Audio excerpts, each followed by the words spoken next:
Buenas tardes. Sean todos bienvenidos y voy a proceder a hacer la presentación de don Francisco Pacheco Isla.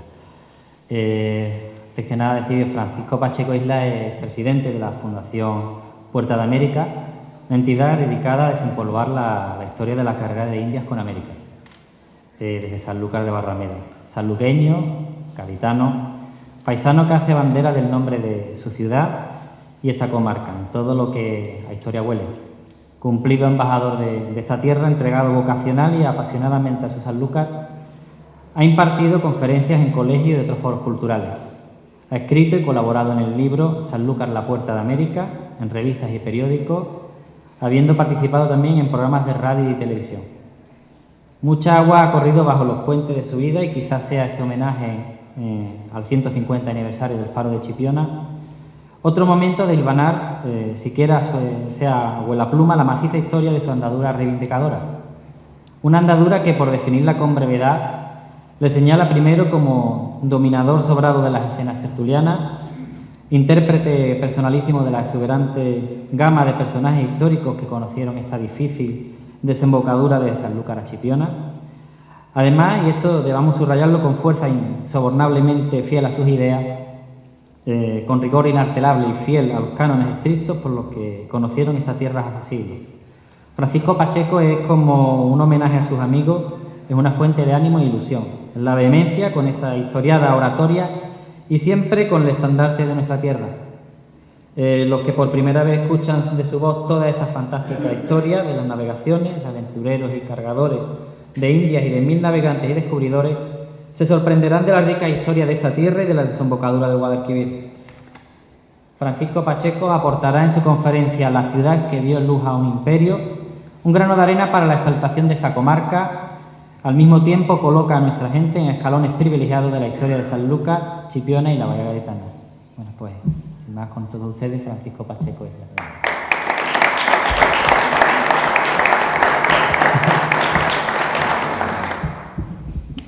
Ante todo, buenas noches y agradecer a Antonio estas palabras tan extraordinarias que para conmigo ha tenido.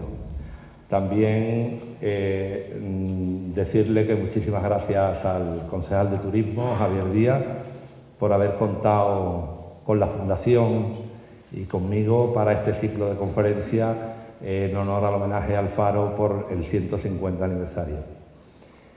Como bien dice Antonio, yo soy un reivindicador de la historia, sobre todo de la historia americana, que creo que Sanlúcar y Chipiona tienen muchísimo que decir. Y a veces la encontramos olvidada. Parece como que las grandes ciudades son las únicas que tienen derecho a hablar de esto y que posiblemente ciudades tan protagonistas, al igual que ellas, o quizás más que ellas, como es el caso de Sanlúcar de Barrameda, a veces pase totalmente desapercibido. Yo trataré, aparte de hacer un homenaje a este 150 aniversario del Faro, el por qué Chipiona la titulé la ciudad que le dio luz a un imperio. Quizás porque el mayor imperio que la humanidad haya conocido es el imperio español americano. No ha habido ningún imperio que haya sido capaz de tener como tenía Felipe II, donde jamás se puso el sol en sus posesiones, ¿no? Y por esta tierra han pasado los mayores imperios, esos imperios de los que todos hablamos y se nos llena la boca. A mí me da muchísima alegría de que esta tierra haya sido capaz de captar tantísimas culturas, ¿no? Quizás desde el principio, cuando se empieza a navegar y al hablar de un faro es una señal luminosa que puede estar en tierra o puede estar en el mar, y lo que hace es que una orientación hacia la navegación, ¿no? Pero los faros no son como nosotros hoy conocemos los faros. Nosotros conocemos un faro, hoy hay una cantidad de dispositivos electrónicos que son magníficos y prácticamente los barcos no tienen que hacer nada. Yo les voy a contar la historia de cuando esos fareros, esas personas que dejaron su vida en los faros, fueron los que verdaderamente guiaron a los imperios. Yo soy de los que pienso y digo que si no hubiesen estado ellos viviendo constantemente donde tenían que tener estas señales luminosas, muchísimos de estos imperios no hubiesen llegado a la península ibérica. Como ven ustedes en esta diapositiva, al principio de las navegaciones empieza a ser sobre todo por el Mediterráneo. También tengo puesto la ruta del Atlántico, pero esa ruta es más bien cuando los españoles y los portugueses se lanzarán a explorar el océano Atlántico. Y esa es la ruta de vuelta de los galeones de la carrera de India cuando llegan o llegarán a los pozos de Chipiona para enfilar la barra de Sanlúcar de Barrameda.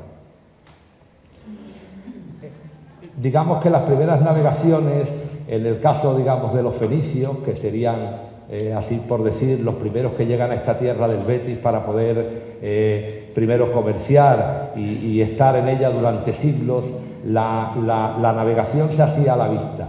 A la vista significa que nunca perdían la costa, no sabían navegar, digamos, en alta mar. El posicionamiento de las estrellas y una serie de aparatos que después utilizarán los españoles y los portugueses tardarán muchísimos siglos en venir. Incluso de noche no llegaban a navegar, a no ser que la noche fuese una noche muy tranquila y una noche muy clara, pues podrían seguir sus navegaciones, si no, solamente lo harían durante el día. Estas son las rutas que utilizaron los fenicios por el Mediterráneo hasta que cruzan el estrecho de Gibraltar y llegan a lo que es la península ibérica. Y al llegar a la península ibérica nos encontramos con que tenemos la entrada del Guadalquivir, donde se encuentra esta bonita ciudad de Chipiona, y es la que da entrada y guía a este río navegable que de la época que estamos hablando pues era navegable incluso mucho más de Córdoba. Dependiendo de los barcos que se usaran, los barcos podían llegar incluso a ciudades mucho más allá de la ciudad de Córdoba. Con lo cual podríamos decir, y vemos, que a lo largo de los siglos las civilizaciones que van llegando al Guadalquivir o que se apoderan de la península ibérica, quien maneje la entrada del Guadalquivir manejará gran parte de la conquista de lo que es nuestra querida España. Pero necesitan una guía porque incluso en esta diapositiva, que es de los cartagineses que llegarán con posterioridad a los fenicios, cuando Amílcar Barca llega a la desembocadura del Guadalquivir para dominar durante lo que es el imperio cartaginés toda la península ibérica, también se encontrará con que necesita empezar esa conquista desde la entrada del río Guadalquivir. Y el río Guadalquivir hoy lo vemos y parece muy tranquilo, parece como algo que podemos entrar y que podemos salir con extrema facilidad. Yo después les pondré un plano que verán ustedes los magníficos pilotos de la barra y los magníficos navegantes que eran, que se sabían el fondo de lo que hay en esta desembocadura del Guadalquivir de memoria. El mayor ejército que pudo tener cualquier civilización de las que se asentaron en estas tierras, el mayor ejército, como digo, lo tenían bajo el mar. Las rocas que están aquí en la desembocadura del Guadalquivir, muchas de ellas están a 1 metro de profundidad, a 2 metros de profundidad, a 3 metros de profundidad. Es decir, que cualquier barco que quisiese entrar, como el que entra sin saber las marcas o entra sin saber absolutamente nada, la mayoría de los barcos sucumbían en esta misma entrada del Guadalquivir. Por eso les digo que el mayor ejército que podía tener cualquier imperio de los que se asentaron en esta tierra lo tenía bajo las aguas de la entrada del Guadalquivir. Este círculo que ven ustedes es el que se conoce en la carrera de India como los pozos de Chipiona. En los pozos de Chipiona es donde los navíos tendrán que esperar y asentar hasta que los pilotos de la barra estén dentro del navío, o bien hasta que se den las condiciones favorables para poder entrar en el Guadalquivir o salir del Guadalquivir. Tanto para entrar como para salir la flota de cualquiera de las civilizaciones que estuvieron, ahí es donde ellos se congregaban todas las flotas para poder entrar o salir, como he dicho. Aquí ven ustedes la famosa piedra de Salmedina, los bajos de Salmedina, que es quizás el rompiente mayor que hay en esta costa y el que más peligro hacía para los navegantes a la hora de entrar en el Guadalquivir. el que no estuviera balizado, o yo soy de los que pienso que seguramente desde el principio de los tiempos estaría balizado, porque si no, en esos 3 o 4 kilómetros que está de la costa, todos los bajos de la Piedra de Salmedina, si los barcos se pegaban muchísimo a la costa, pues todos ellos encallarían y se irían a pique. Este es un faro que se encuentra en Israel, el faro de Aquio, y es un faro fenicio. Yo pienso que al igual que los españoles cuando fuimos a América, o cuando los romanos llegaron aquí, o los árabes, o cualquier civilización, cuando se va a un sitio se hace solo y exclusivamente lo que se sabe. Y pongo este faro como referencia porque si los fenicios son los primeros que llegan aquí y los fenicios son los primeros que entran en el Guadalquivir y empiezan a conocer esta magnífica desembocadura, entiendo y creo que un faro parecido a este, que es fenicio, es el que pudiese haber estado en lo que hoy conocemos como la Piedra de Salmedina. Solamente digo que creo, o es posible, que ellos llevaran los faros y los pusieran en los mismos sitios que ellos conocían. No creo que hubiese otro tipo de construcción. Esto es una entrada del Guadalquivir, una recreación, donde se ve lo que es el puerto de Bonanza, Sanlúcar de Barrameda. Verán ustedes el castillo donde nos encontramos hoy y el santuario de Regla.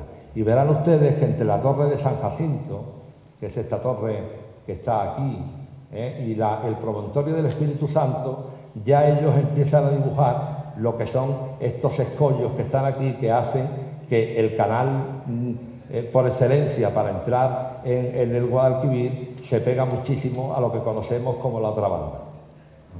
Este es un castillo que se llama la Torre de San Fernando, ahora después lo verán ustedes mejor en otro plano, que también era una fortificación que tenía en la entrada del Guadalquivir para que cualquier invasión le servían más bien como guías y avisos de lo que podía pasar o de lo que estaba pasando en la desembocadura del Guadalquivir.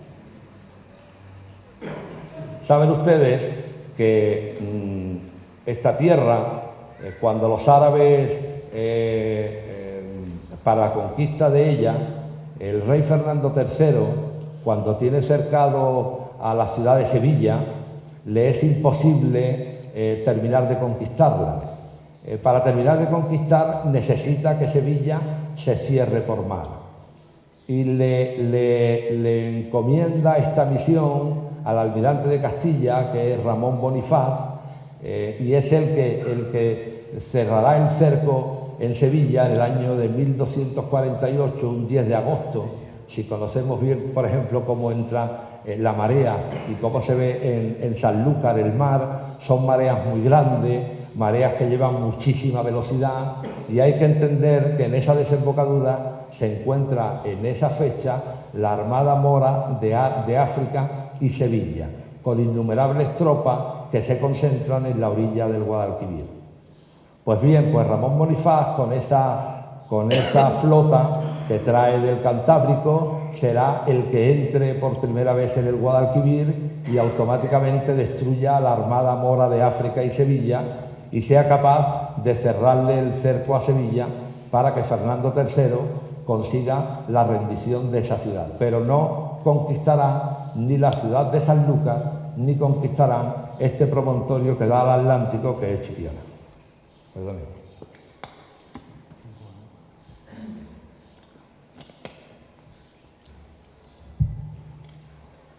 Tanto Sanlúcar como Chipiona tardarán hasta el año 1264, en el que ya Alfonso X será el que arremeta contra las hostilidades que venían haciendo los árabes ya al final,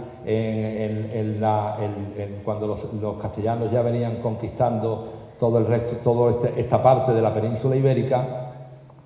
Y habrá una serie de secuencias que todavía ellos saben, los árabes, perfectamente, que dominando la entrada del Guadalquivir lo que hacían era volver a acercar a las tropas castellanas. Luego, esta parte en la que nos encontramos nosotros ahora mismo, quien fuese capaz de estar situado en este promontorio de Chipiona y poder tener esa señalización y esa balización, para ello era fundamental el poder tener la fortaleza de Chipiona y la fortaleza de Sanlúcar de Barrameda.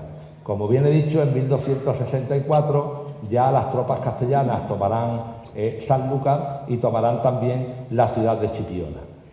Desde ese momento aparece un personaje importante en la historia de estas tierras, que es don Alonso Pérez de Guzmán, Guzmán el Bueno, que es el señor que, tras sus magníficas batallas y la heroicidad de Tarifa y demás, pues le conceden el señorío de Sanlúcar de Barrameda junto con la villa de Chipiona, Trebujena, Rota, etcétera, etcétera, etcétera. En este mismo sitio donde estamos, que al principio de los tiempos y mucho antes de que llegue aquí la familia Guzmán, esto seguramente sería una pequeña fortaleza de los árabes, y en esas pequeñas fortalezas era lo que les servían de guías y de lo que les servían de faro. Las señales luminosas, no hay ningún vestigio en esta costa de dónde se hacían las señales. Lo más normal es que se hiciesen desde las torres Almenara, que significa algo como la luz, y desde ahí era donde ellos señalizaban a los barcos.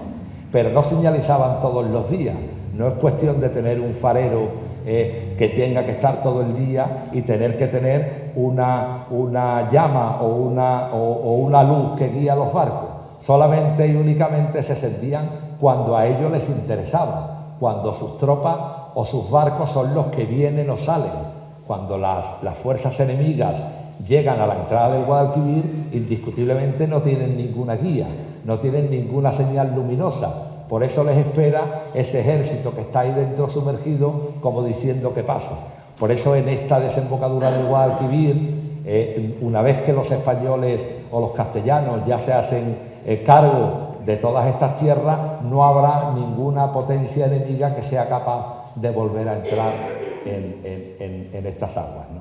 Pues bueno, como digo, Guzmán el Bueno tiene el señorío de Sanlúcar, en el que va también Chipiona y demás, y en el año de 1303, al casarse una de sus hijas con los Ponce de León, pues lleva en la dote la ciudad de Chipiona y la ciudad de Rota. Los Ponces de León construirán otra fortaleza donde ahí está el santuario de Regla, y esa fortaleza que tienen los Ponces de León también les sirve mucho más de lámpara luminosa, sobre todo hacia lo que es la bahía gaditana y sobre todo lo que es hacia los bajos de Salmedina. Es decir, que ya empieza a haber, digamos, dos señales luminosas. Ellos no quitarán esta y mantendrán indiscutiblemente las dos señales para poder entrar por el Guadalquivir. Y a medida que empieza la carrera de Indias, la carrera de Indias es un mundo complicado. Y yo les podría decir lo que significa este balizamiento que tiene hoy el Guadalquivir y lo que le he contado, por ejemplo, con todos los imperios que pasaron por aquí. Les voy a leer un texto de una carta que un capitán de galeones, el general Juan de Escalante de Mendoza, primero fue un estudioso de la navegación, y él, en el principio de la carrera de Indias, trata de entrar como piloto de los navíos que van a América, y embarca en uno de los navíos que era la capitana de galeones que se dirigía a Nueva España.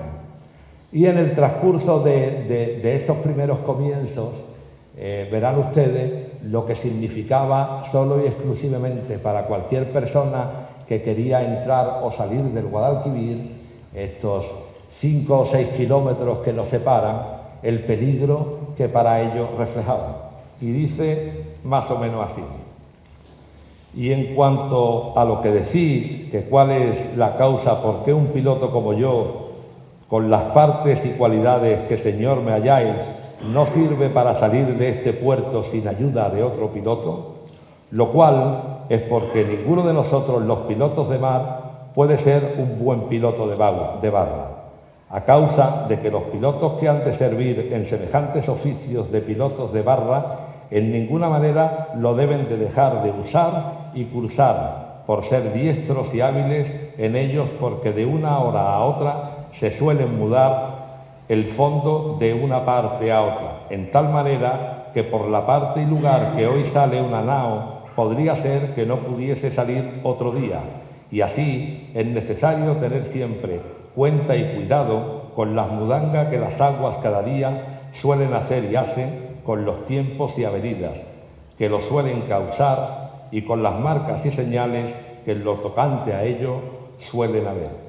Lo cual es de manera que si en este viaje en el que al presente vamos, llevásemos con nosotros y dentro de esta nuestra nao al mismo de la barra que nos ha de sacar fuera de ella, que no podría servir bastantemente a la vuelta del viaje en el oficio que ahora tiene, por la mudanza que en esto puede y suele haber. Y lo que un buen piloto de mar debe hacer para cumplir con su propio oficio al salir de esta barra es que, estando dentro de la nao el mismo piloto de la barra y llegada la hora en que se hubiesen de hacer a la vela, estando todo hecho y prevenido para el mismo efecto, mande levantar sus anclas quedando sobre una sola. Hago una interrupción. Normalmente los galeones llevaban entre 4 y 6 anclas. Tenía para que el barco estuviese totalmente quieto a la hora de las cargas y que no le fuese mal pues las mareas, los vendavales y demás. Y tiene que mandar guarnir al cabestrante el cable sobre que ella así quedare, y virando por él ponerla a pique. Tienen ustedes también que pensar que con un solo ancla y al ir tirando de esa cuerda del ancla al cabestrante, el poner una nave a pique, ustedes tienen que pensar como que está en una parrilla de salida un Fórmula 1. Necesitan meter la proa del barco el máximo posible para cuando suelten las velas y suelten el ancla, el barco como si diese un salto. Y estando las vergas y velas de alto, ha de mandar que 2 grumetes suban encima de las del trinquete y que la tengan presta y alistada para largar cuando y como le fuere ordenado y mandado. Que si el piloto de la barra dijere que es tiempo de hacer vela, mandará suspender la ancla del fondo y, en estando suspensa, mandará a los que estuviesen encima de la verga lo siguiente: largar trinquete en nombre de la Santísima Trinidad, Padre, Hijo y Espíritu Santo, 3 personas en un solo Dios verdadero, que sea con nosotros y nos guarde y guíe y acompañe y nos dé buen viaje a salvamento y nos lleve y vuelva con bien a nuestras casas. Y enlargando la vela del trinquete debe amonestar y encargar a todos los que fueren dentro de la nao que cada uno rece una Ave María con mucha devoción, ofrecida a Nuestra Señora, la Santísima Virgen, Madre de Dios, para que alcance de nuestro Señor Jesucristo, su precioso Hijo, que les conceda buen viaje en salvamento. Y luego el piloto del mar debe decir al mismo piloto de la barra lo siguiente: señor piloto, haced bien vuestro oficio hasta donde viereis, que conviene que yo pueda hacer el mío. Y para que el piloto de la barra haga bien su oficio, no le debe inquietar nadie. Antes se debe mantener que haya todo en silencio y que todos estén quietos y pacíficos, cada uno en su sitio y lugar hasta que la nao esté fuera de los bajos. Y siempre debe ir sobre aviso y con cuidado que las marcas y señales vayan bien puestas y la nao por medio del canal, para que no se haga ningún hierro ni disparate, como muchas veces suelen acontecer por desatinarse alguno de los hombres que sirven de piloto de la barra. Siguen esa conversación y Juan Escalante de Mendoza, cuando está a la salida o en medio del canal, le pregunta al piloto: y pienso, señor piloto, usar de vuestro consejo porque me parece acertado y porque veo allá a barlovento, hacia la tierra firme, un reventadero de mar con algunos bajíos que suelen ser peligrosos en la navegación y en el canal, y quiero saber lo que es. Ese bajo y reventadero de mar se llama Salmedina, que está, como veis, junto a la costa, casi media legua al mar, entre la misma barra y el pueblo de Chipiona, leste, oeste, con la iglesia de Nuestra Señora de Regla. Y desde aquel mismo lugar comienzan todas las naos su navegación por el Atlántico, etcétera, etcétera, etcétera. El que una flota de las que verán ustedes al final, donde embarcan miles y miles de personas hacia un nuevo mundo, ese rezo que hacen ellos y cómo se deben de comportar ya nos hace ver el peligro de lo que tiene la barra de Sanlúcar.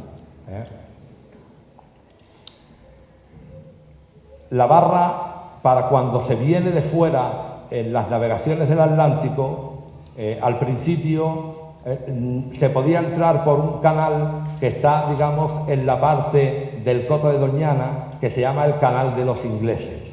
Pero a medida que los barcos van tomando tonelaje, les era imposible ya pasar por ese canal.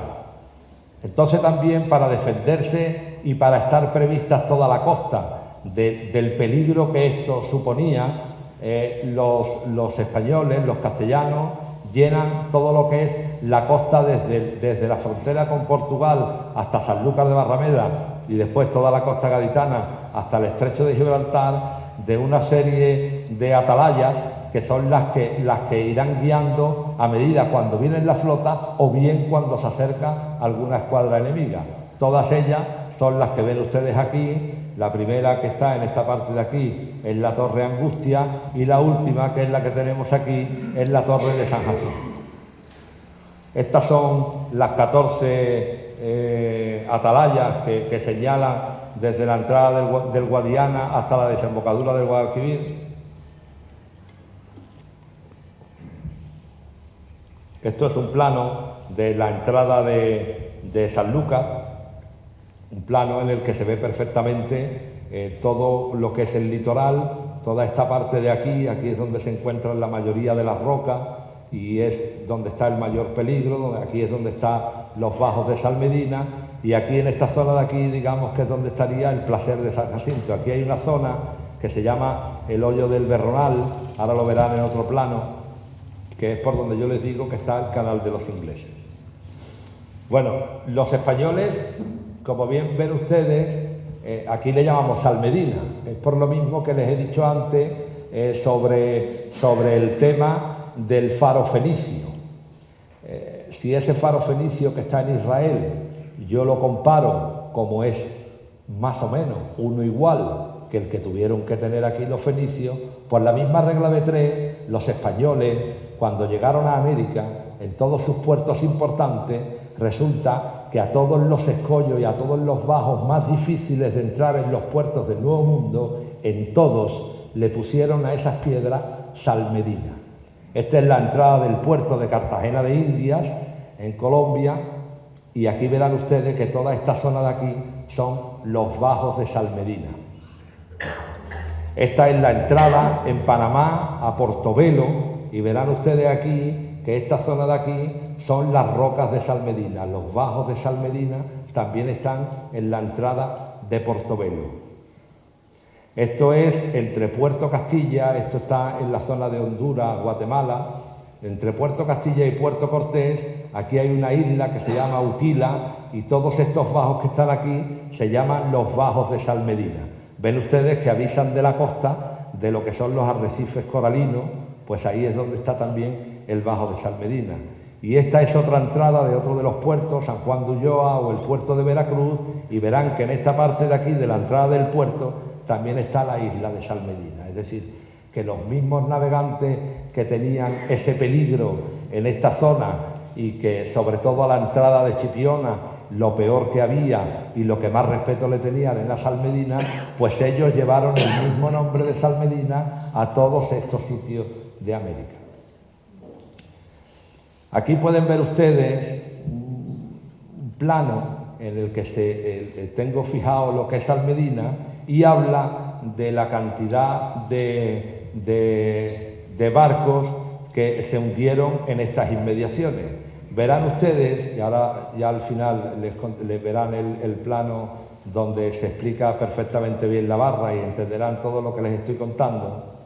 Verán ustedes que el problema de Sanlúcar y el problema de trasladar la casa de contratación de Sevilla a Cádiz no fue un problema de la barra ni del río, fue más bien un problema económico. Cuando se crea la casa de contratación, hay un señor que está en Sanlúcar despachando las primeras flotas de India, que se llama Jimeno de Briviesca, a quien la reina Isabel la Católica le encargará que esto de aquí que se ha movido, eso es, no, vale. La reina Isabel la Católica le encargará dónde pone la casa de contratación. En Sanlúcar no la podían poner, puesto que Sanlúcar no pertenecía a la corona de Castilla, pertenecía a la casa ducal de Medina Sidonia. Luego era un puerto con absoluta franquicia y en poder de los nobles más poderosos y ricos de la corona de Castilla. Ellos llegaron a heredar verdaderos imperios, mucho más que muchos reyes llegaron a heredar los Medina Sidonia durante el tema de la carrera de Indias. Pues bien, este señor Jiménez de Briviesca hace un estudio de la costa donde debe de asentarse la casa de contratación. Huelva se encuentra muy cerca de los portugueses, con lo cual lo desechan.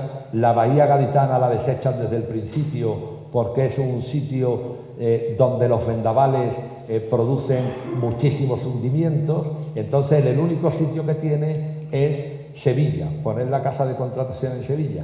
Y es más, la pone en Sevilla porque sabe que todas estas riquezas que traerán los españoles nunca estarán mejor guardadas que teniendo por delante la barra y los nobles más poderosos y ricos en esta desembocadura.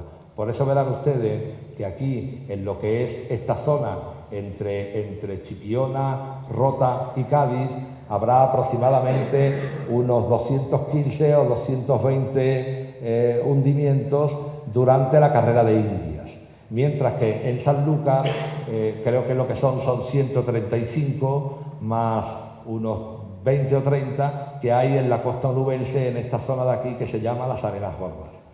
Y también me gusta traer este plano porque a veces la historia se escribe de formas totalmente distintas.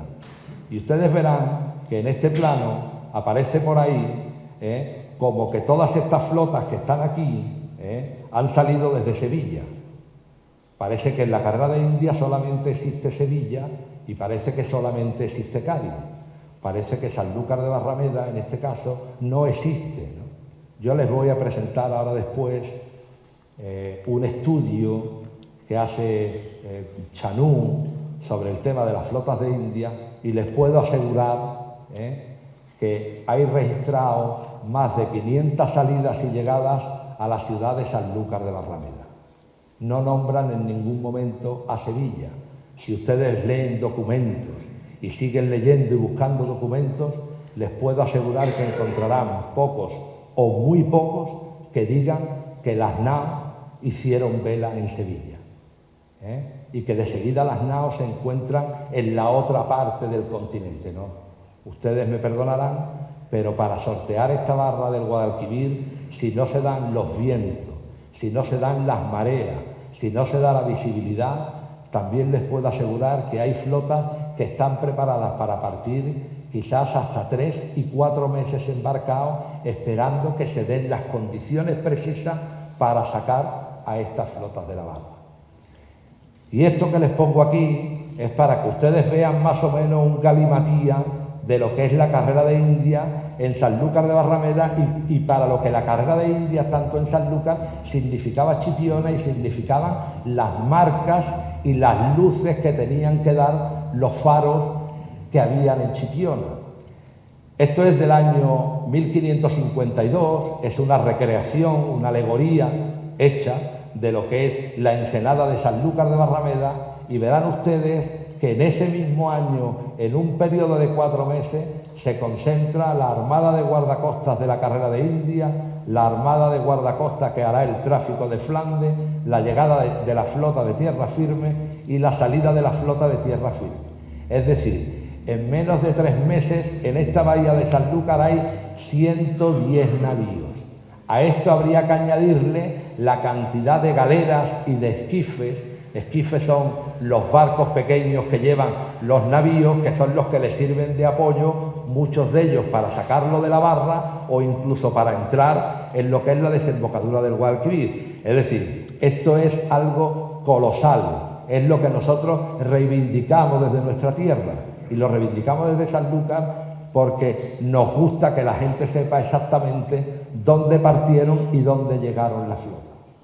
Y lo que significó lo que había en esta desembocadura del Guadalquivir.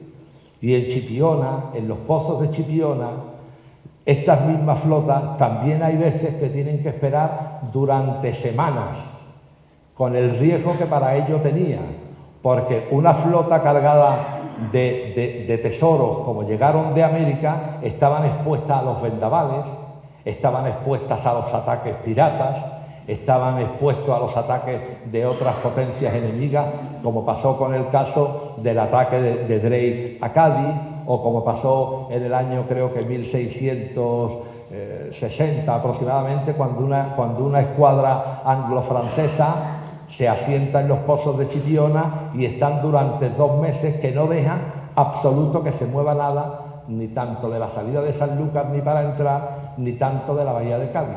Por eso la importancia de tener y de poder poseer sobre todo esta ciudad, que es la que guía al Imperio Español, porque muchas de estas circunstancias no son de día, muchas de estas circunstancias se hacen de noche.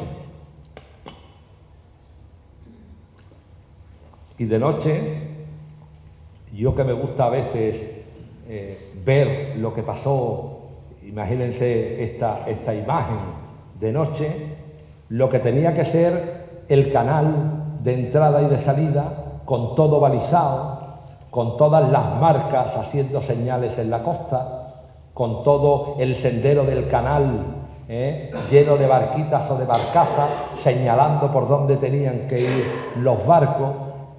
Es decir, una luminosidad que hoy en día lo vemos con las boyas, pero las boyas hoy sí, pero hay que imaginarse esa cantidad de barcas y de barcazas puestas a lo largo para que toda esa flota vaya saliendo.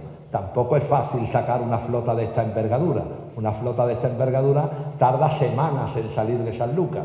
Saben ustedes el tema de las corrientes, el tema de las mareas, que solamente pueden salir en una parte de la marea o pueden entrar o salir. Es decir, que todo es un mundo demasiado complejo. Todos deben de reunirse en los pozos de Chipiona y desde los pozos de Chipiona, una vez que la flota está entera, entonces cuando empiezan a hacer la travesía del Atlántico.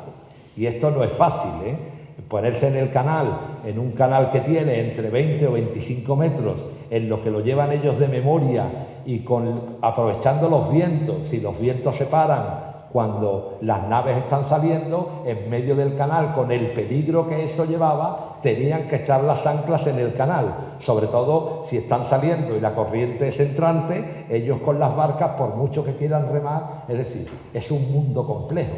Lo que se vivió en esa época, en esta desembocadura, yo siempre digo que es algo colosal. Es muy bonito a lo mejor cuando lo ponen en las películas, pero los que los vivieron y los que estuvieron encima de ello, creo que fue una historia extraordinaria. Vamos a ver, esto lo quitamos de aquí. Esto es un plano de lo que es la barra de Sanlúcar. Voy a poner las gafas para que se pueda ver mejor.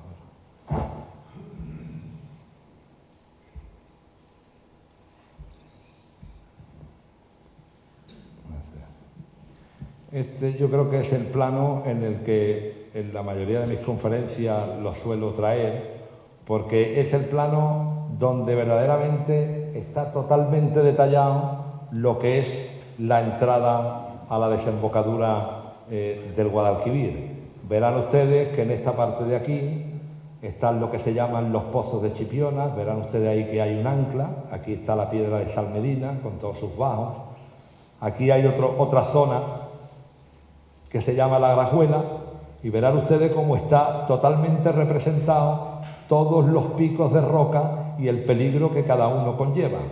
Y esta es la entrada del canal. Esto es lo que yo les hablé antes, que era el canal de los ingleses. Tienen ustedes también que ver que toda esta parte de aquí de la costa es la que corresponde al siglo XVI, sobre el año 1500. Todo esto de aquí no estaba, al igual que parte de toda esta parte de aquí de Sanlúcar. Y verán ustedes que la maniobra que ellos tienen que hacer sería la siguiente. Ellos tienen que entrar desde los pozos de Chipiona, tienen que llegar a una parte de aquí que está enfrente del Espíritu Santo, que se llaman las Rocas de la Caridad. De aquí tendrán que enfilar digamos, hacia la zona donde está la Torre de San Jacinto, que es esta zona de aquí, aquí está el hoyo del Berronal, y de aquí tienen que ir en derechura para pasar por una roca muy peligrosa que hay aquí, que es la de Cambrai, enfilando lo que es el Castillo de San Salvador. Cuando no estaba el Castillo de San Salvador, iban a lo que era el convento de los Jerónimos. Y de aquí hay otra enfilada que ya entran en el puerto de Bonanza. El Bajo del Carrión tiene aproximadamente 80 centímetros, el de Cambrai está a 2,5 metros, el Placer de San Jacinto estaba a unos 3 metros de profundidad, Juan Pul Norte y Juan Pul estaban a 1 metro en la bajamar, y todas estas flotas, como le he dicho, pues se dirigían hacia el Berronal. Esto es un estudio que hizo el marqués de Fuente del Sol en el año 1666, donde al sondear la barra le daba una profundidad mínima de 6,5 metros y de máxima de 7,70 metros, y en la barra externa de 8,9 metros. El ancho del canal, como les he dicho, entre 20 y 25 metros, y los 3 rumbos que deben de hacer todos los barcos a la entrada y a la salida. Y se tenían que dar pues las condiciones de los vientos para la entrada, que eran los más fáciles, y sobre todo en invierno, pero tuvieron que dejar de hacerlo por el tema de los vendavales. Y al haber vendavales, pues la flota recibía muchísimo daño, y entonces decidieron hacerlo en otras épocas del año cuando los vientos no le eran tan propicios. Y no lo eran porque al estar los barcos metidos en el canal y al haber un vendaval, si había muchísima marea, el oleaje lo único que podía hacer es que afectara al barco, con lo que a la vez llevaba que el barco se saliera de esa deriva por donde tenía que ir del canal, ¿no? Entonces por eso decidieron que en invierno y por el tema de los temporales no podrían entrar en la barra de Sanlúcar. Y la salida era un poco más peligrosa, también por el tema del levante, que es el único viento dominante que podían sacar las naves, y los entrantes eran el noroeste, el oeste, el suroeste y el sur. Y cuando sacaban las flotas de noche tenía que estar el terral. Con el terral en verano era, la mayoría de las veces era cuando ellos aprovechaban para sacar las flotas por la noche, ¿no?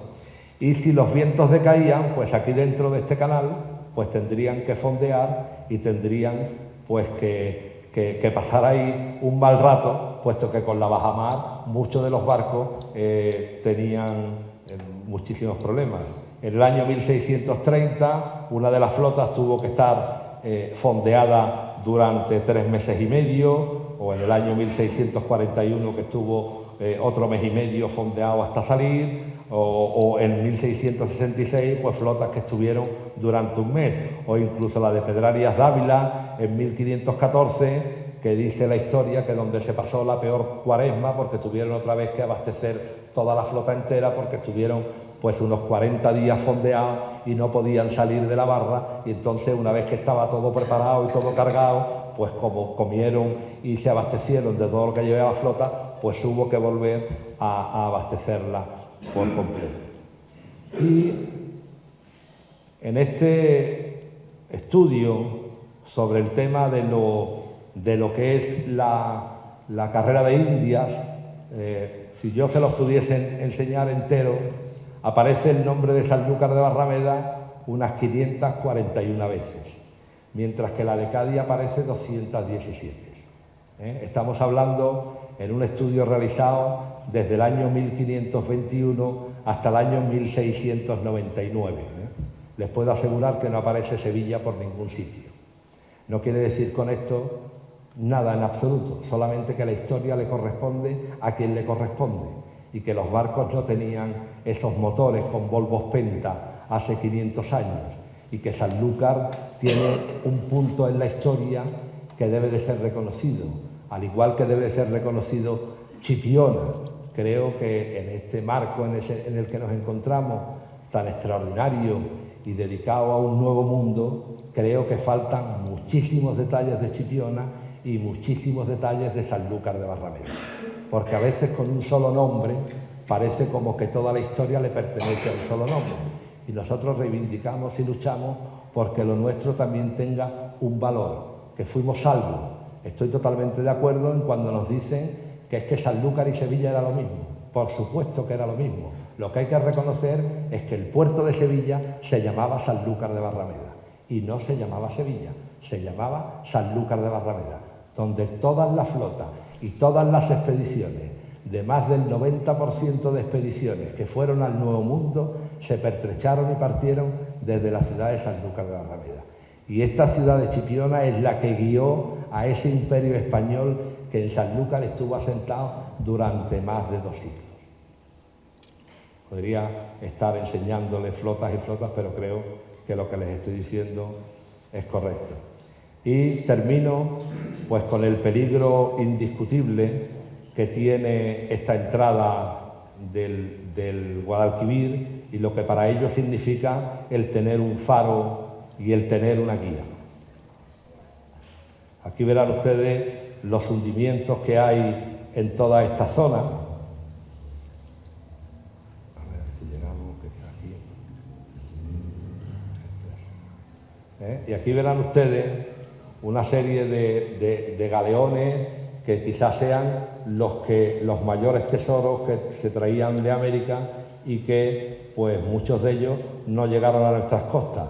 Decirles también que cuando uno de estos barcos varaba o encallaba en lo que es la barra o a la entrada, el sistema que tenían eran cortarle los mástiles al barco para que el barco no pudiese moverse de ninguna forma y anclarlo con 8 anclas para que el barco estuviera totalmente estático, y tenían un sistema de buceo donde recuperaban la mayor cantidad de tesoros y de cosas que se traían de América. De ahí empezó a darse también la casa de contratación cuenta de la cantidad de desfalco que se traían en los barcos. Lo que se había dicho que venía, pues resultaba que traían el doble los barcos. Muchas veces los barcos iban con sobrecarga, ¿no? Y aquí bien pone que las aguas andaluzas pues albergan pues lo que le he dicho, ¿no? En la bahía de Cádiz unos 200, en Sanlúcar unos 150 y en la costa onubense unos 35 naufragios. Verán ustedes también aquí pues que habla de una serie de hundimientos y de barcos importantes pues que hay en esta barra, ¿no? Y con motivo de la Expo del 92 se hizo un estudio y iba a haber una empresa, como todo, una gran ilusión en esta zona de que se iban a recuperar muchísimos galeones que estaban hundidos, muchísimas cosas. Al final quedó pues eso, en 6 galeones que son los únicos pues que se han intentado sacar, y al final pues siguen prácticamente estando en el mismo sitio y sin haber hecho absolutamente nada. Pero también hay uno de estos buceadores de los que han conseguido los mayores tesoros de los barcos españoles ahí en los Cayos de Florida. Habrán ustedes escuchado hablar del caso del Odisei y demás, donde muchos de ellos lo que dicen es que por mucho que alguien se encuentre un tesoro de eso hundido, hay que pensar que siempre le pertenece a alguien. Y en este caso le pertenece a España. Por eso el problema que hay con el Odisei, cualquier barco se encuentre donde se encuentre, no es que yo me lo he encontrado y es mío, no. El barco, aunque esté donde esté, tiene dueño. Y ese dueño es lo mismo que si es español, español, como si es inglés, o como si es francés, francés, porque para eso se pagaban los seguros, en fin, etcétera, etcétera, etcétera. Bueno, yo creo que con lo que les he contado pueden tener ustedes una visión más completa de lo que es la entrada del Guadalquivir, de lo que es Chipiona, y creo que le deben dar a ustedes mucha más importancia y en homenaje a este faro que es el que guía hoy en día la navegación, pero que hubo muchísimos fareros y muchísima gente que hicieron que a través de esta ciudad el Imperio Español y el árabe y el romano y el cartaginés y el fenicio pues pudiesen navegar y traernos sus culturas y traernos, en fin, una cantidad de cosas que hoy en día podemos recrear. Pues nada, muchísimas gracias por su atención y agradecer al Ayuntamiento y al concejal de Turismo de Chipiona pues que haya contado con nosotros para esta charla. Muchas gracias.